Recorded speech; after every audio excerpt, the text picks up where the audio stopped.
Rabotai, today I gotta tell you one of these stories from a Frank Chazon Ish's student. Listen up, Rabbi Yisha, you listening? I'm listening. Crazy story. And that was, there was a boy, he was doing any jump rope. You know, jump rope, this, that, whatever, I don't know. The string got tangled on his neck. He got out of conscience, gone. They rushed him to the hospital. What's going to be? What's going to be? Doctors debating life and death. We don't know, this, that. He gets a dream. My friend gets a dream. The boy's rabbi. He gets a dream that night. What's in his dream? He sees Bedin Shel Mala, Bedin above in Shamayim. They have everybody sitting down, the judges, this, that. They have a box. Inside the box, they have names. Names, this name, that name, that name. This is the people that they're judging. You don't want to be in the box, you know. You don't want to be the judge life and death, you know. Oh man, my name, judge and death. Oh, like I don't want to be. So he has the name, and he's pulling up. Which name did they pick? They picked this kid's name. They picked this kid's name. Now they're going around. Does he deserve to live? One guy says death. One guy says life. Each dayan is debating because of this, and they're giving svarot because of that. All of a sudden, they get a blue scissor. What is true with this blue scissors? You know, we're talking about Shamayim. Blue scissor comes. They take the blue scissor. One of the dayanim take the blue scissor, and he cuts the name of the boy. All right, Frank says, that's it. The judgment is over. He's going to live. He's going to live. That's it. They stop judging him. He's going to live. You have nothing to worry. He's out of the box. He's good. Okay. So Frank calls up right away the father of the boy. Come to my house ASAP. Right now, come to my house. Right away. The guy comes to his house. And Frank says, he says the whole dream over. And he tells him, you have nothing to worry about. Your son is going to live. Nothing to worry about. All of a sudden, he goes back home, tells his wife, honey, son's going to live, we have nothing to worry about, Baruch Hashem. They get a call the next day from the hospital. Come, emergency, come to the hospital right away.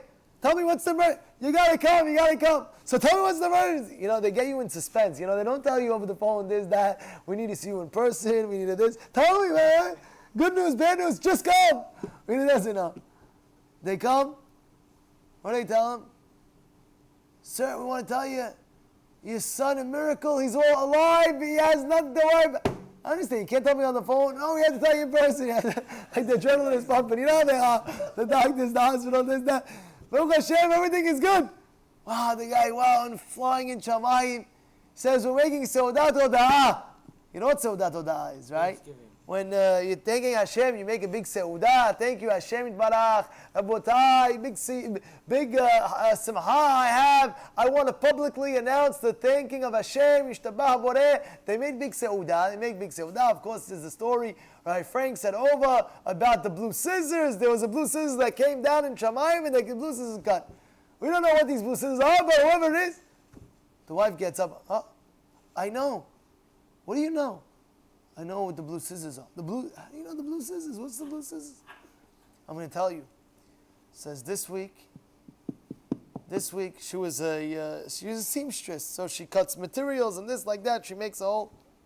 It says this week I went to the store to buy the material, and usually I go in, I cut what I need, and this time when I was cutting what I need, it was very, very hard for me. I was holding the blue scissors and I was cutting it. So the blue scissors, when I finished cutting it, I saw I wasn't doing a good job. So I took the blue scissors, and I'm handing it off to the guy in charge of cutting. But what I did this time was different than usual. Instead of handing it from hand to hand, I put it down on the counter. Because I said I want to be more tzeniut. I know usually when I put it from hand to hand, hand to hand touches, hand to hand, when you're getting the change. Put it down on the counter. Every time you go, put it down on the counter, and I'll take it from the counter. Why do you have to put it miyad liyad? The Gemara speaks about it. From hand to hand, don't pass. Says this time I made sure I took the blue scissors and I put it down on the counter so the guy wouldn't touch my fingers like this, like that. Says, wow! this was the tzniut, and this was the blue scissors that came in Shamayim to cut the...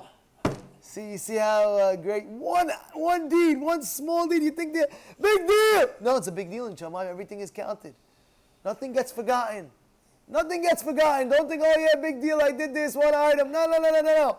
You walk one step extra to Knis, wow, you don't understand. You did one little iota, it was a little hard for you, just a little bit. Don't say big deal. No, Hashem records it. Hashem's looking and Hashem's watching and He's going to take it into consideration.